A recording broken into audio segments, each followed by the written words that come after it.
Hi, I'm George, and I'm a heart disease survivor. I'd like to tell you my story. Back in September of 2013, I suffered a severe cardiac arrest in the shower at my house at 6:30 in the morning.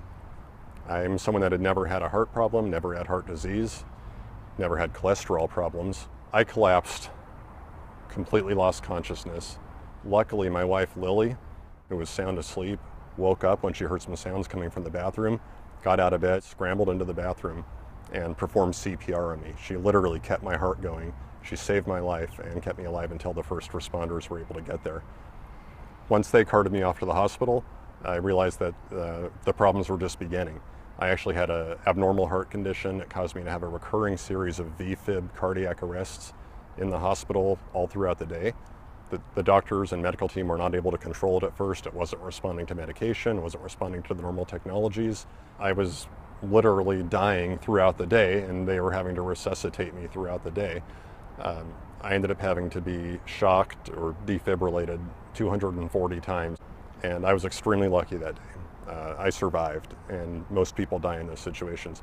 In fact, the vast majority of people that suffer a heart condition like that away from a hospital die at home or at work before they even make it to the hospital. At the time of the cardiac arrest, my son was 2, my daughter was 13, and my oldest son was 16. So you can imagine that would have left a devastated family. And I wouldn't have had a family, they wouldn't have had a father and a husband. And so that to me is just, it's really powerful, and it makes me very thankful for the fact that I'm still here today. I can't imagine how my family's life might have turned out had I not made it that day. Lily would never have known this CPR if it wasn't for the pioneering work that was done by the American Heart Association to develop the CPR methodology years ago. To me, the American Heart Association is one of those premier nonprofit organizations that you want to support.